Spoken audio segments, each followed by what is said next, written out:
You're listening to Tea with Tolkien, a podcast for the Hobbit at heart. Join us as we chat about the works and faith of J.R.R. Tolkien and strive to carry a little piece of Middle-earth into our own daily lives. This will be the 6th in a 7-part book club series on The Lord of the Rings. These episodes will be released on the 1st of each month from now through March, so this is our second to last one. And these episodes are accompanying our book club as we are reading The Lord of the Rings together. If you would like to join our book club or check out whatever we might be doing in the future, you can visit teawithtolkien.com/book-club. I will be providing a transcript of this episode with all of my notes to our patrons, so if you feel like you would like to support Tea with Tolkien and you would benefit from having all of these notes in written form, please consider joining us. You can learn about our Patreon tiers and benefits at patreon.com/teawithtolkien. But, okay, get ready. Before we start this episode, before we're talking about our book club, a lot has happened since we last spoke concerning Amazon's new Lord of the Rings series, so I wanted to catch you up in case you missed it. The big news is that we now have a title for the show, which, now that I'm thinking about it, doesn't sound like a super big deal, but the Tolkien fan community was quite excited about it this month. So the title of this show is going to be called The Lord of the Rings, The Rings of Power. And for the most part, I've seen a really positive response. I know I'm excited for it. It's a little bit more generic, I guess, than I thought it might be. I thought there might be some reference to Numenor in it, but I can see how they might be wanting to draw in as many people as possible with the name, so they're keeping it kind of broad. It's not very specific. Amazon released this super incredible teaser to announce the name drop, and you can find it over on YouTube. I think you'll be surprised to know that the effects in this short video were not computer generated, but they were entirely practical. And our friends over at theonering.net were given an exclusive behind-the-scenes look at how this video was made, and you can see that over at their website. So we've got a lot going on with The Lord of the Rings on Prime. We are coming, this is the year that it's going to come out. It's coming out September 2nd, so we are just kind of going to be building up until that point. We also know that this series, according to Prime Video in the US, is going to be rated TV PG or TV 14. I'm a little bit unclear on which one it will be because originally it said TV 14 and then now it's showing up as TV PG. But either way, it's incredible news to me because that means that the show will not be depicting the kind of content that you would expect from a TV MA kind of show. So I am happy about that. I do not want the show to be super raunchy. I am expecting it to be dark and gritty and maybe a little scary. I think that would be great, but I just don't want it to be awful. So I'm looking forward to it. I think this sounds like a good rating. I'm kind of excited. Now, with all of that out of the way, let's get into our book club. The Lord of the Rings, Book 6, also known as the second half of The Return of the King. This is the final book in The Lord of the Rings.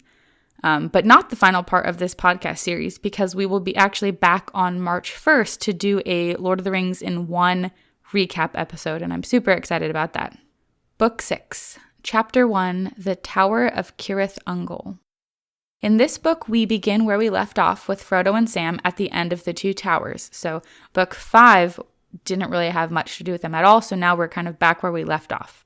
After realizing that Frodo was alive but taken by the enemy, the ultimate cliffhanger, Sam finds himself alone in the Tower of Cirith Ungol, desperately trying to rescue Frodo from the orcs. He ends up putting on the One Ring, and he scrambles through the tunnel in an attempt to find a passage into the tower. Sam hears cries coming from the utmost tower, and he also hears fighting between the orcs, and his hope for Frodo's life is renewed. Tolkien writes, "His love for Frodo rose above all other thoughts, and forgetting his peril, he cried aloud, 'I'm coming, Mr. Frodo!'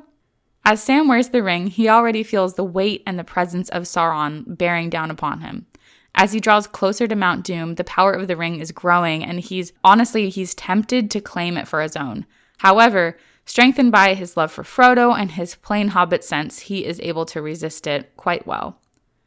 The power of the ring is, in part, dependent on the manner in which its bearer receives it. Smeagol came to the ring after murdering Deagol in order to possess it, Yet Sam, on the other hand, has humbly and reluctantly carried the ring out of love for his master and respect for his task.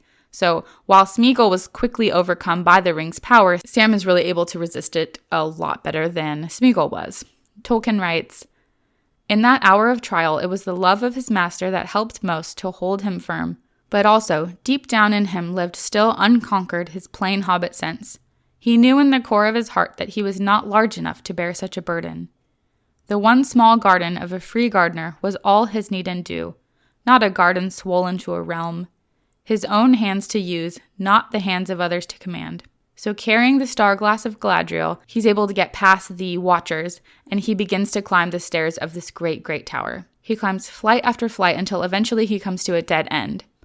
At a loss, he sits down and he begins to sing to himself. And this is my favorite scene, maybe my number one favorite scene in the whole book. You guys have to go back and read it. Sometimes when I would read The Lord of the Rings, I would skip past the poems and the songs. But so if you are like me and you skip past this one, you have to go back and read it. It's honestly the most beautiful poem. It has gotten me through a lot of dark moments, and I have created a lot of work inspired by it. In his song, he sings, "I will not say the day is done, nor bid the stars farewell."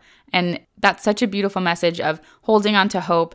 And the whole poem is like, he can't see the stars, he can't see beauty, and he can't see the goodness in the earth, but he still knows that it's there, even if he can't see it. And that is something that has really stood out to me through all of Tolkien's works and has given me a lot of strength over the years. I've actually created a free printable download of some artwork that I made inspired by this poem, and it is available in the Tea with Tolkien free resource library. If you would like to check it out, you can find it on our website.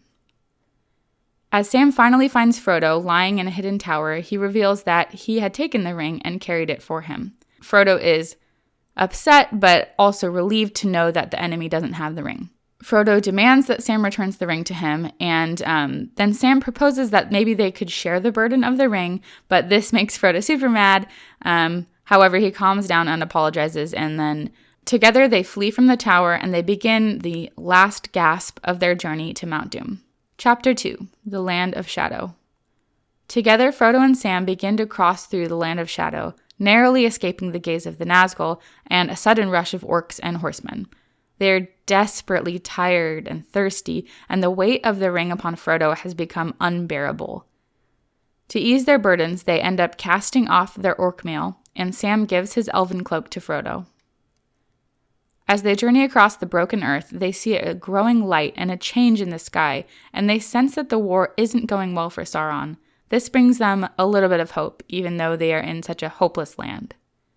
Frodo and Sam share a wafer of the lembas, and they are able to find a little bit of water on their way, which is a really unexpected joy, and they fill up their water bottles for the last time on their quest. They then turn east and rest a little bit in the midst of a bunch of brambles, where Sam tells Frodo to sleep first. As Frodo sleeps, Sam crawls out from their hiding place to look around and see what's around them. There he is comforted, and he's filled with this peace at the sight of a twinkling star high above the mountains. After this, Sam is able to rest without fear. This is another incredible line, so I'm just going to read it for you guys. Tolkien writes, "There, peeping among the cloud rack, above a dark tor high up in the mountains, Sam saw a white star twinkle for a while. The beauty of it smote his heart, as he looked up out of the forsaken land, and hope returned to him. For like a shaft clear and cold, the thought pierced him that in the end the shadow was only a small and passing thing. There was light and high beauty forever beyond its reach." Frodo and Sam are so thoroughly steeped in darkness right now that their lives before this time seem like a shadow or a distant memory. It's like they've been through something so horrible that it's hard for them to remember what normal life was like. I can kind of relate to that with the way that this pandemic has been dragging on and on and on. And my husband is a healthcare worker, so just seeing the toll it's taken on everyone in the healthcare community, it's been rough. And I can feel that way sometimes, the way that it's just overwhelming. But when you look up like they do, you can be reminded of hope. It's this glimpse of starlight which shines like a pillar of hope above the ruin of Mordor, puts the darkness into perspective. In the great history of Middle-earth, Sauron's reign is but a brief moment. He is not all-powerful. He is not yet victorious. When they look around at the darkness before them, this truth is stifled and their faith is suffocated. But as Sam looks up to the night sky, his hope is restored. Even Sauron cannot reach that far. And this is another one of those lessons from Middle-earth that I have carried into my own lives. And I think it would be wonderful if you guys, if you're inspired by this, just to keep it in mind whenever you're going through a dark time. So as they continue to wander, the power of the ring is continuing to weigh on Frodo. It's honestly like the closer he gets, the more heavy it becomes on him. And he's moving even more slowly than before. They hear some orcs talking about Gollum being around, and Sam actually catches a glimpse of him, and he warns Frodo. After being mistaken for deserting orc soldiers, they are actually forced to walk alongside these orcs for many miles until they at last manage to sneak away. After escaping, they struggle on a bit longer until they collapse into another short rest. Tolkien writes, "Come on, Mr. Frodo," he whispered. "One more crawl, and then you can lie still." So Sam is just urging Frodo with all that he has in his heart. Frodo is so far past his breaking point, and he just feels like he can't go any farther at all. Chapter 3, Mount Doom. As they draw closer to the cracks of doom, Frodo and Sam have become too weary for fear or care. At this point, Sam estimates that they are about 50 miles away still. So you can see the great mountain looming before you, but it's still so far away. Sam cares for Frodo with all that he has left, giving him a whole wafer of lembas and as much water as he can. And it's in this scene that he realizes that there will be no return journey. And despite this horrible, crushing realization, he still refuses to fall into despair. Tolkien writes, "Never for long had hope died in his staunch heart, and always until now he had taken some thought for their return, but the bitter truth came home to him at last. At best, their provision would take them to their goal, and when the task was done, there they would come to an end, alone, houseless, foodless, in the midst of a terrible desert. There would be no return." So as Sam is really letting this reality soak in, he's definitely daunted by it, but he still commits himself to the reality that this is his part in his quest. His job here is to help Frodo to the very end, and likely he will just have to die with him. Tolkien writes, "If that is the job, then I must do it. But I would dearly like to see Bywater again, and Rosie Cotton, and her brothers, and the Gaffer, and Marigold and all." But even as hope died in Sam, or seemed to die, it was turned to a new strength. Sam's plain hobbit face grew stern, almost grim, as the will hardened in him, and he felt through all his limbs a thrill, as if he was turning into some creature of stone and steel that neither despair nor weariness nor endless barren miles could subdue. As they continue on, Tolkien also writes about the Lembas.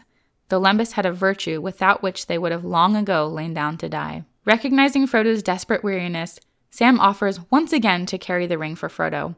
Frodo is once again super mad about this. However, he quickly returns to his own senses, reminding Sam that it is his burden alone and that only Frodo can carry it at this point. Since they cannot rid themselves of their greatest burden, they ultimately decide to cast off everything else that they possibly can. Frodo leaves behind his orc shield and helmet, his belt, and his sword.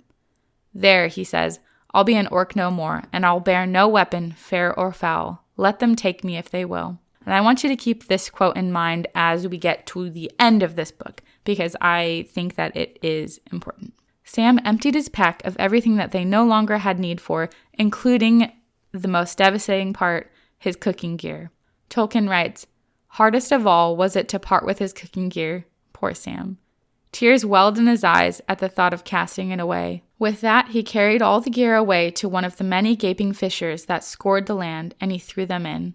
The clatter of his precious pans as they fell down into the dark was like a death knell to his heart." This scene, this line just devastates me because you can see not only has Frodo lost everything to this quest, in this moment, Sam has really lost everything too. The last thing that he was holding on to was his pots and pans, like, bless him. And just for him to have to let go as they're going, he's just losing more and more and more. And this is really the breaking point for him. Like, he has lost everything, and all he has now is Frodo. At last, Frodo is just unable to continue on, and so Sam decides to carry him towards the mountain.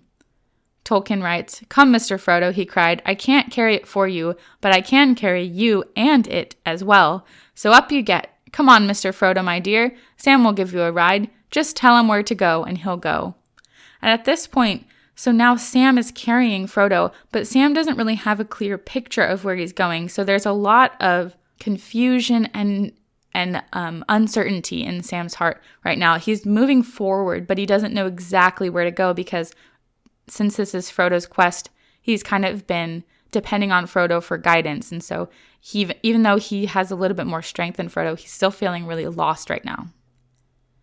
However, they eventually reach the foot of the mountain, and when they do, they notice a path, which is wonderful, and they struggle towards it. Suddenly, though, Gollum knocks Sam to the ground and he charges at Frodo. However, in his withered age, Gollum is pretty frail at this point, and Frodo flings him away. In this scene, there's this incredible moment where Frodo then lays a curse upon Gollum. Tolkien writes, "Begone, and trouble me no more. If you touch me ever again, you shall be cast yourself into the fires of doom." Frodo then continues up the path towards the cracks of doom, while Sam turns, and he is ready to kill Gollum at this point. Like, he is done. He's over it. Like, you mess with my master, you are done. However, Gollum begins to plead for his life, and Sam wavers and his heart is troubled. He remembers what it was like to have carried the ring for even such a short amount of time, and he feels a lot of pity for Gollum. So once again, Gollum's life is spared, and he tells Gollum to get away, and then he turns around to follow Frodo, but he doesn't realize that Gollum has actually turned back around, and now he's following them once again. Sam finally finds Frodo, and Frodo is standing up at the cracks of doom. However, unfortunately, this whole thing has been building up to this moment, and now that he has finally got here, Frodo is now unwilling to cast the ring into the fire. Tolkien writes, "But I do not choose now to do what I came to do. I will not do this deed. The ring is mine." And suddenly, as he set it on his finger, he vanished from Sam's sight. So, oh my gosh. This is just horrifying. The way that Tolkien writes this, it just gives me chills. And it's like, this is the culmination of the entire story to this point. And we see Frodo falling. Even Frodo, even in his plain hobbit sense, he was not able to resist the ring at the last moment. Gollum then comes and strikes Sam to the ground, and then he attacks the invisible Frodo. He bites off Frodo's finger and takes the ring from him. He cries, "My precious, oh my precious." And he's in absolute bliss right now, this poor Gollum. He's just happy. He's so happy. However, he accidentally falls off of the cliff and into the fires. And with that, the ring, along with Gollum, is finally destroyed. Tolkien writes, "Well, this is the end, Sam Gamgee," said a voice by his side. And there was Frodo, pale and worn, and yet himself again. And in his eyes there was a peace now, neither strain of will, nor madness, nor any fear. His burden was taken away. There was the dear master of the sweet days of the Shire. And with that is the end of the ring. The ring has been destroyed. However, the story must go on. There's quite a lot of loose ends to tie up. And I know a lot of people who are reading this story for the first time are like, wait a second, shouldn't that be at the end? If you think about it, it really is towards the end. I mean, this is the middle of book 6, but there is just so much more resolution that needs to happen. And so we do have quite a bit left to go. Despite remaining steadfast and wholly dedicating himself to his task, I don't think anyone could argue that Frodo was half-hearted or not fully committed to this task. He's still overwhelmed by the power of the ring in his final moments. Does this mean that evil won in the end? Frodo is often compared to a Christ figure as he carries his cross of the ring. Yet in this scene, his fallen nature overwhelms him. So what are we to make of this? As he turns aside from his task and finally succumbs to the ring, he is viciously attacked by Gollum. And in this moment, he loses both the ring and a part of himself as Gollum bites his finger off. And as Gollum rejoices in his reunion with the precious, it is he that ultimately destroys the ring. Though it was unintentional, I think it is really fitting and really beautiful that Smeagol, who arguably is the most hurt by the ring. Of all of these characters that we've met in this story, Smeagol is the most hurt by this ring. And it's beautiful to me that in the end, he was the one to destroy it. I think that's just masterful storytelling on Tolkien's part. As the ring is finally destroyed, their quest is completed. Sam sees as Frodo is just washed over with relief. His burden was taken away. And yet it was not by his own strength that the ring was destroyed, because in the end, he was still unable to resist its power. Tolkien actually goes into this in his letters too, which are super interesting, but I don't think we have enough time to talk about them today, unfortunately.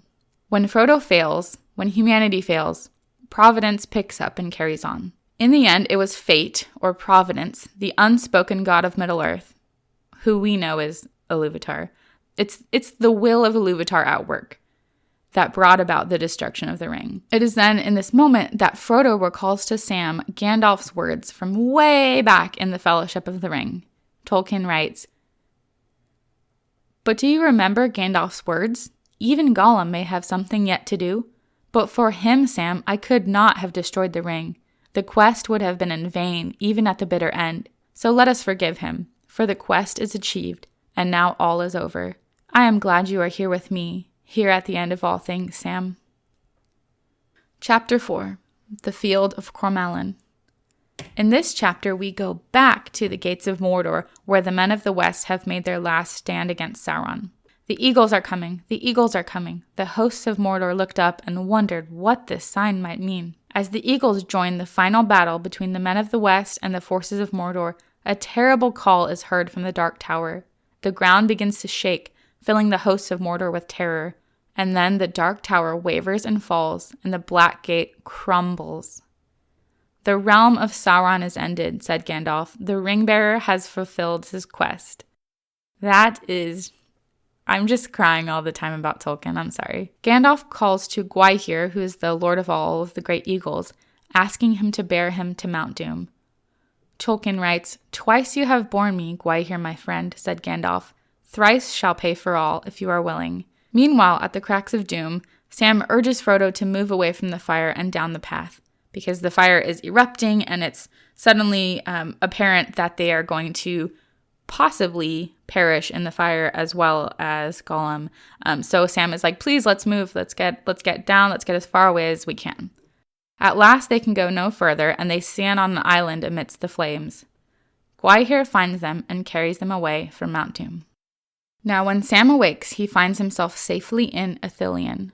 He finds Frodo beside him, and to their surprise, so is Gandalf. Because if you'll remember, we as readers knew that Gandalf had come back, but Frodo and Sam had no idea. The last they saw of Gandalf was when he fell. So Sam is flabbergasted, and he's struggling to take in all of this information. Like, "I thought we were dead. I thought this whole story was over. I thought you were gone, Gandalf." And he says this incredible line, "Is everything sad going to come untrue?" He's bewildered with joy. Tolkien writes, "How do I feel?" he cried. "Well, I don't know how to say it. I feel, he waved his arms in the air. "I feel like spring after winter and sun on the leaves and like trumpets and harps and all the songs I have ever heard." Gandalf also tells them that the date is April the 8th, also known as the 14th of the new year, because in Gondor, the new year will always now begin upon the 25th of March when Sauron fell.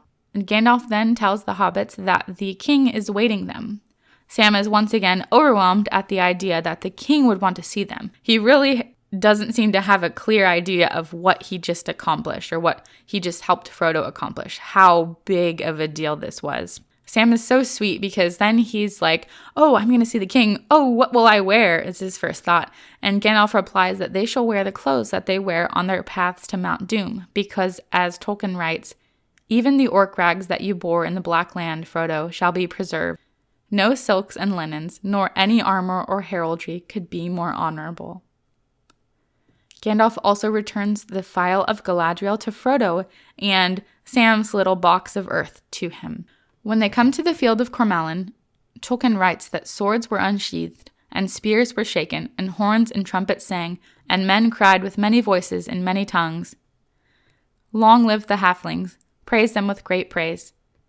As Frodo and Sam are brought to the king, they are again surprised because they realize that It's their very own Strider. It's an extremely joyful reunion. It's incredible. Tolkien then writes, "And all the hosts laughed and wept, and in the midst of their merriment and tears, the clear voice of the minstrel rose like silver and gold, and all men were hushed.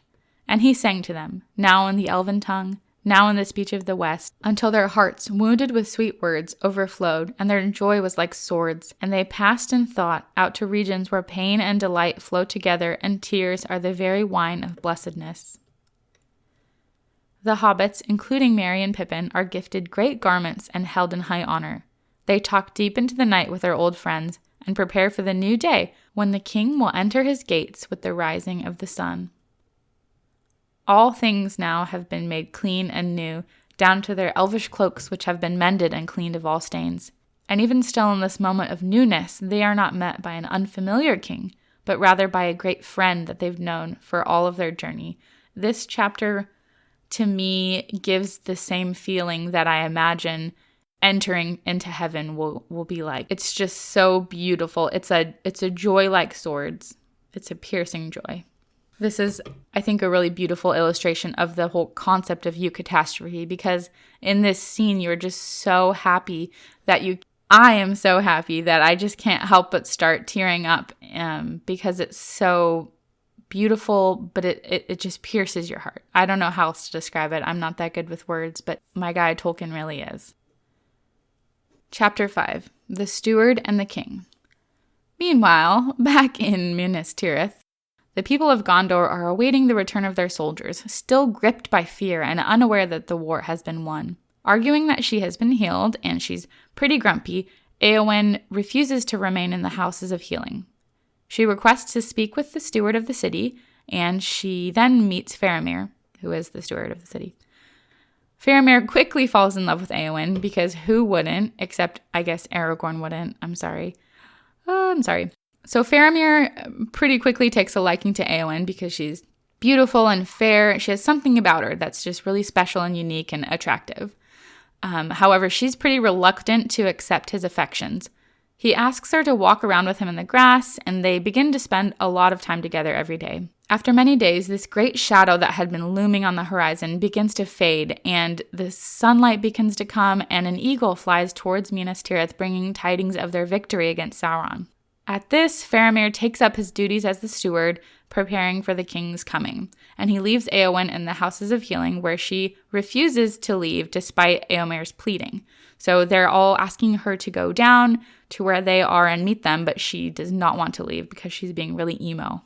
Tolkien writes, "But Faramir did not go, for now being healed, he took upon him his authority and the stewardship, although it was only for a little while, and his duty was to prepare for the one who should replace him." So that really gives off some John the Baptist vibes, where he is preparing the ways for the king. So Faramir knows that his position and his role is not to become king, rather to prepare and to make straight the paths of the king. Faramir calls to Éowyn, asking why she remains, and then confesses his love for her. This is such an awkward situation at first, because he is really straightforward, and he's like, "Listen, I know that you were in love with Aragorn, but that's just not going to happen. Like, I think we all know that's not going to happen, but I'm right here, and I'm pretty great too." And eventually, she kind of realizes who he is. She understands his character more, and then she begins to understand herself more. And Tolkien writes, "Then the heart of Éowyn changed, or else at last she understood it, and suddenly her winter passed, and the sun shone on her." This is an extremely beautiful moment, so I don't want to read the whole quote because I would encourage you to go back and read this passage for yourself. The way that Tolkien writes romance is extremely well done, and for this being really the only romantic scene in the whole book, I think he does a great job of it. We can see how tender their love is for each other and how new it is in this moment, but how blissful it is, and the way that they're really healing each other as they grow to love each other. Faramir then asks Éowyn to marry him, and then they kiss. Oh my gosh.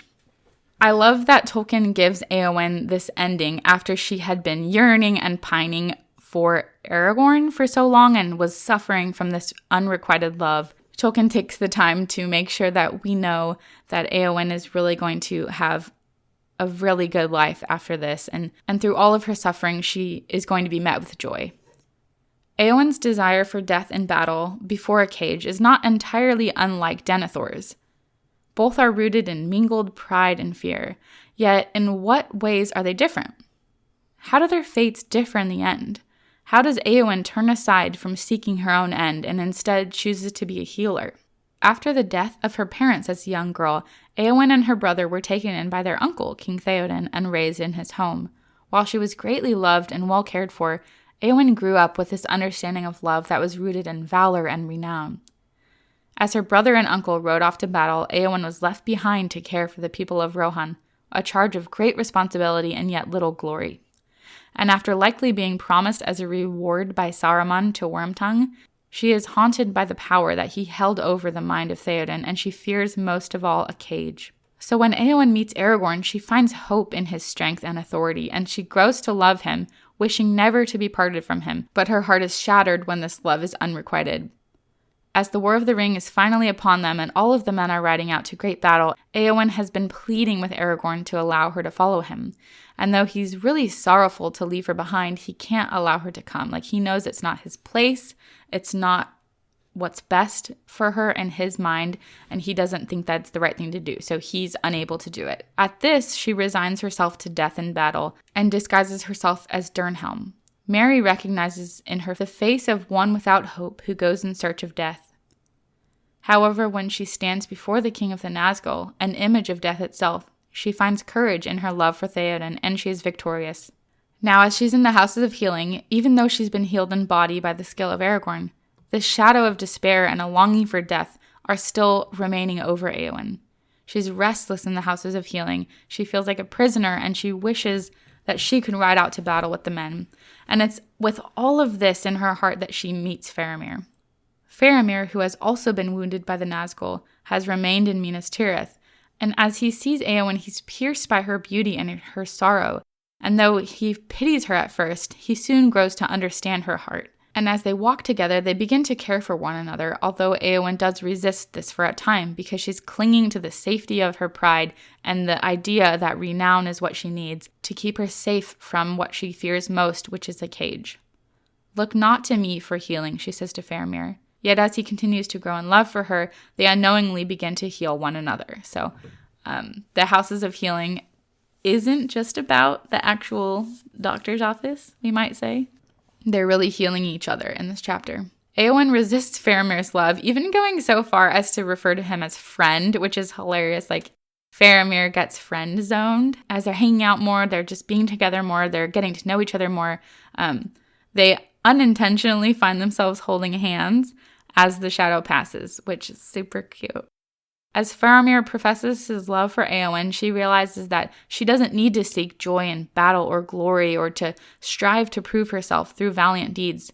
For now she has been healed, and she's offered this love that's unconditional of any renown. So this chapter is just so healing for Éowyn, and she leaves with a lot of peace. Just as the shadow of Mordor has passed, so has the shadow upon the Lady Éowyn. After spending her life seeking fulfillment through glory, whether in battle or through her desire to marry Aragorn, it is in this moment that Éowyn finally understands her own heart. Éowyn and Faramir were both raised in war, yet now, being healed by the king, they seek to heal the wounds of this war. In this moment, she pledges to spend her life as a healer. Tolkien writes, "I will be a healer and love all things that grow and are not barren. No longer do I desire to be a queen." Her winter has passed and her heart is softened. And the Lady Éowyn is finally at peace. And I just think that's beautiful, and I'm so happy that you guys don't mind me talking about it, because I could go on and on. As the city is prepared for the coming of the king, Faramir then meets Aragorn as he enters. Faramir's response to the king's coming is so different from that of his father's. Denethor was unwilling to give up his control of the city, yet Faramir has been busying himself with all the preparations necessary and getting ready to hand over command eagerly. He does not want to be king. Unlike Denethor, Faramir doesn't lust for power or authority. Instead, he greatly desires for things to be set right and for the kingship to be restored. Like Faramir is he's the most saintly of all of these characters, in my opinion. He is continually striving to do what's right. He doesn't let his own ambition or his selfishness get in the way of basically any of his decisions. Because of this, they're able to have a peaceful cooperation and transition and Gondor enters into a new age of prosperity. Tolkien writes, "In this time, the city was made more fair than it had ever been, even in the days of its first glory, and it was filled with trees and with fountains, and its gates were wrought of mithril and steel, and its streets were paved with white marble." That almost creates like an image of heaven with the whole like streets of gold kind of thing. I don't know if that's what Tolkien was going for, but that immediately popped up into my mind. Faramir asks the people if they would have Aragorn as their king, and they answer yes. As Aragorn is crowned, he requests that the ring-bearer be the one to bring the crown to him, and for Gandalf to place it on his head. At this point, the king has returned. The members of the Fellowship remain in Minas Tirith together for a time, and after replacing the withered tree in the court of the fountain, Aragorn is wed to Arwen Evenstar on Midsummer's Eve. Chapter 6. Many Partings. As the days of rejoicing draw to a close, the members of the Fellowship prepare to return to their homes. Before leaving, Aragorn assures Frodo that he will always be welcome in all the lands of the West, and Queen Arwen gives him a white gem like a star that lay upon her breast, hanging upon a silver chain, saying, "When the memory of the fear and the darkness troubles you, this will bring you aid." She also tells him that he may pass into the West in her stead when the time comes. 3 days later, they depart to Rohan with the body of Theoden, and they are going to get ready for his funeral. They come to the Golden Hall in Edoras, where his funeral is held, and Faramir and Éowyn are troth-plighted, which is another word for betrothed. Beautiful moment here between Aragorn and Éowyn, which brings a lot of closure for their relationship. Tolkien writes, "Then Éowyn looked in the eyes of Aragorn, and she said, 'Wish me joy, my liege lord and healer.' And he answered, 'I have wished thee joy ever since first I saw thee. It heals my heart to see thee now in bliss.'" And I think this is a really healing end to their relationship because Aragorn knew that Éowyn had so much love for him, and it really pained him to know that they weren't meant for each other. And now there's so much joy in her heart in her betrothal to Faramir, and Aragorn is relieved, I think, and he's just glad to know that she's happy because he really did care for her, but just not in like the romantic sense. From there, the company rides to Isengard, where they are met by Treebeard. He informs him that he has released Saruman. Everyone's like, "Oh, yay, great." And then Aragorn leaves the lands of Isengard to the Ents for their care and protection. Before leaving, Merry and Pippin share one last draught with Treebeard. As they continue on, they end up crossing paths with Saruman, who is like basically a destitute beggar at this point. And even though Merry and Pippin had been captured by orcs at Saruman's command, they show him a lot of kindness in the Hobbit fashion of offering to share their pipeweed with him. After taking it thanklessly, he curses them, saying, "Long may your land be short of leaf." Even as Gandalf tells Saruman the king would have shown him wisdom and mercy, Saruman replies, "Then all the more reason to have left sooner, for I desire none of them." He ultimately rejects everyone's mercy, and he has no friends, and they leave him and continue towards Rivendell. When they get there, Frodo is overjoyed to see Bilbo, who has reached the age of 129. He spends nearly a fortnight with him, but knows that he has to return to the Shire eventually. In his old age, Bilbo has become very sleepy, fading away into this peaceful rest. He's just super tired, falling asleep all the time. And I can't blame him because I feel that way, and I'm 100 years younger than that. Crazy. At this point, Bilbo asks if he happens to still have his old ring, and Frodo is like, "Oh no, sorry, I lost it," which is cute. As Frodo prepares to return home, Elrond tells him that they will come to the Shire with Bilbo when the leaves are golden before they fall. Chapter 7. Homeward Bound. The hobbits, along with Gandalf, journey back towards the Shire. They make for Bree, where they find everything has changed, and altogether there's a sense of uneasiness. They come to the Prancing Pony, where Mr. Butterbur welcomes them, confessing in private that, quote, "things were far from well." Yeah, I think we're getting that right now. All sorts of bad folk have taken to their area, bringing with them trouble and even violence. Gandalf and the hobbits tell Butterbur that the King of Gondor has returned, and that he is in fact Strider, who holds a great fondness for the prancing pony. Butterbur is knocked over by this, and I love his reaction. I think it's hilarious. After spending the night, they leave the prancing pony and continue towards the Shire. On their way, Gandalf tells the hobbits that actually he is not coming back with them because he's got to go visit Tom Bombadil. They've got a lot to talk about. Tolkien writes, "I am not coming to the Shire. You must settle its affairs for yourselves. That is what you have been trained for. Do you not understand? My time is over. It is no longer my task to set these things to rights, nor help folk do so. And as for you, my friends, you will need no help. You are grown up." Despite wishing Gandalf could return to the Shire with them, the hobbits really do recognize the truth in his words, and together, the 4 hobbits return to the Shire. Chapter 8. The Scouring of the Shire. The hobbits return to the Shire only to find it overrun by ruffians. Their fellow hobbits are living under a new, oppressive government fueled by violence and greed. Frodo, Sam, Merry, and Pippin lead the resistance, filling the hearts of their fellow hobbits with hope enough to stand against these ruffians. After a great battle, they are victorious, and they begin to piece the Shire back together. Tolkien writes, "At last all was over. Nearly 70 of the ruffians lay dead on the field, and a dozen were prisoners. 19 hobbits were killed, and some 13 were wounded. So ended the Battle of Bywater, 1419, the last battle fought in the Shire, and the only battle since the Greenfields, 1147. Frodo's role within the Scouring of the Shire is something interesting that I'd like to point out because he chooses not to wield any weapon, and he advocates for mercy throughout all of this. Tolkien writes, Frodo had been in the battle, but he had not drawn sword, and his chief part had been to prevent the hobbits in their wrath at their losses from slaying those of their enemies who threw down their weapons. Frodo's maturity and wisdom are really on full display in this chapter, as Tolkien continues to emphasize just how profoundly his quest has changed him. Now, after the battle, they travel to Bag End, where Lotho, called the Chief, is said to be residing. On the way, they're devastated to see that the party tree has been chopped down, which causes Sam to burst into tears. So much of the Shire has been industrialized, and this is like the final straw for Sam. Poor Sam. The hobbits find Bag End in a total state of disarray. Tolkien writes that the place stank and was full of filth and disorder. It did not appear to have been used for some time. "This is worse than Mordor," said Sam.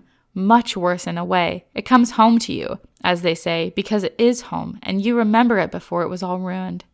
"Yes, this is Mordor," said Frodo, "just one of its works." As they're searching for Lotho, they are instead met by Sharky, who they then realize is Saruman. Saruman taunts them cruelly and is so annoying in the most incredibly petty way. It's really sad and it's really pathetic to see Saruman like this, especially when you consider the nobility and respect that he once had. Frodo commands Saruman to leave and insists that they aren't going to hurt him. And as he is leaving, he unsuccessfully attempts to stab Frodo. Filled with mercy, once again, Frodo pardons Saruman, which then makes him even more mad. And he calls for Grima, calling him Worm, to come with him. He's super, super, super mean to Worm, and he kicks him in the face even. And the hobbits are offering Grima mercy now too. Frodo says, "You can stay with me for a little bit until you're back on your feet and you're ready to go."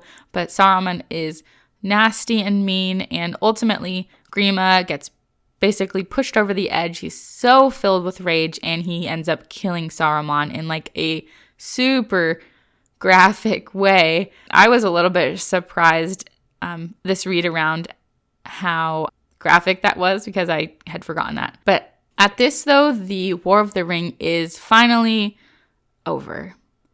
Tolkien writes, "At the very last of the end of the war, I hope," said Merry. "I hope so," said Frodo and sighed. "The very last stroke. But to think that it should fall here at the very door of Bag End. Among all my hopes and fears, at least I never expected that." This chapter is obviously going to be surprising to new readers who are more familiar with Peter Jackson's film adaptations because this whole chapter was unfortunately left out. There is a little bit of allusion to the scouring of the Shire when Sam looks into the mirror of Galadriel in the movies, but on the whole, this resolution is simply not depicted in the films. Like, I can understand why Peter Jackson couldn't fit everything in the movies, but It definitely presents a different picture when the hobbits just come home and the Shire is perfectly happy. Kind of silly to me. As the hobbits return to their beloved home, they are once again come face to face with what St. John Paul II described as the culture of death. Although they had become well acquainted with the works of the enemy during their great battles and sufferings on their journey, it's really surprising and horrifying to find that this evil has seeped into their very own homes. Without question, Frodo, Sam, Merry, and Pippin take it upon themselves to restore Hobbiton to its rightful state. After inspiring their fellow hobbits to action, they're able to drive out the ruffians, and they begin to heal Hobbiton to its peaceful way of life. Yet even as the war is finally ended, the damage wrought by the enemy still lingers. As they work to restore the Shire, Sam thinks to himself, for one thing, this hurt would take long to heal, and only his great-grandchildren, he thought, would see the Shire as it ought to be. As we are all a part of this world, evil impacts us all in one way or another, and Tolkien reminds us that the quiet innocence of the Shire is no exception. The oppression of evil seeps into every corner of our lives, just as the damages of the War of the Ring did. Yet ever we strive to heal these hurts and to bring light to darkness. Chapter 9, The Grey Havens. All things now went well, with hope always of becoming still better. The year 1420 was a year of great prosperity and growth for all of Middle-earth. After Lotho's death, Lobelia returns Bag End to Frodo and leaves to be with her family. Together, Frodo, Sam, Merry, and Pippin work to restore all of Hobbiton. In the spring of 1420, Sam is wed to Rosie Cotton, and together they move into Bag End. Merry and Pippin take up residence together in Crickhollow and are held in high esteem among all hobbits. On March 25th of the following year, Sam and Rosie welcome their first daughter, Eleanor.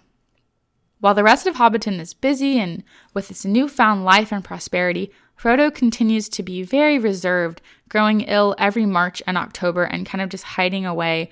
He's not really able to enjoy any of this prosperity. Though all of Hobbiton is settling back into their lives, Frodo is unable to recover from the effects of the ring. He's withdrawn, struggling through illness, and beginning to understand that some wounds cannot be healed. He finishes writing his book and leaves the last few pages for Sam, and then he asks Sam if he could join him for one last short journey. As they travel, they're joined by Gildor, Galadriel, Elrond, Bilbo, and many other elves. And in this moment, to Sam's surprise and dismay, Frodo tells Bilbo that he is coming with them to the Havens. As he explains to Sam that he has to go to the Grey Havens, he says, "I tried to save the Shire, and it has been saved, but not for me. It must often be so, Sam. When things are in danger, someone has to give them up, lose them, so that others may keep them. This is the ultimate sacrifice of self, to willingly give something up in order that others may have it."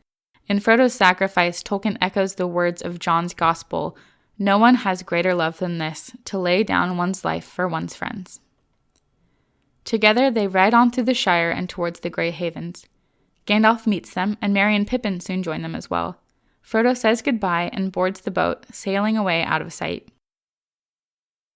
Sam, Merry, and Pippin stand on the shore alone for a long time, but at last they turn and ride home together. With this, The Lord of the Rings comes to a close as Sam returns home to the warmth of his family at Bag End. The Lord of the Rings is a story known for its many endings. Despite the destruction of the ring and the completion of the main plot, the story continues on for 6 more chapters. Why do you suppose Tolkien wrote it this way? Unlike the stories in which evil is destroyed and all goodness is magically restored in an instant, Tolkien's characters still struggle to set things right even after the end of the war, and I think this is a lot more realistic. Even in this final chapter, we sit alongside Sam as he reflects on the long road of healing ahead. The War of the Ring affected all of Middle-earth, from the greatest city of Gondor to the quietest hobbit hole in the Shire. This is such a more realistic depiction of evil and suffering and war than you get in most fairy stories. But even as Frodo sails away from the Grey Havens, Tolkien continues the story for just a little bit longer. As Sam returns to the Shire and sits down with his family, The Lord of the Rings comes to a close, as Tolkien writes, "And he went on, and there was a yellow light and fire within, and the evening meal was ready, and he was expected. And Rose drew him in, and set him in his chair, and put little Eleanor in his lap. He drew a breath. 'Well, I'm back,' he said." Many of these endings seem to be written for the sake of giving closure to each character's own story. As Frodo says to Sam before leaving, you cannot always be torn in two. You will have to be one and whole for many years. You have so much to enjoy and to be and to do. And Tolkien gives his readers this peace of knowing that Sam does return to his home wholly. And I think that's really beautiful. I think it's a gift. And with that, we have finished reading The Lord of the Rings together.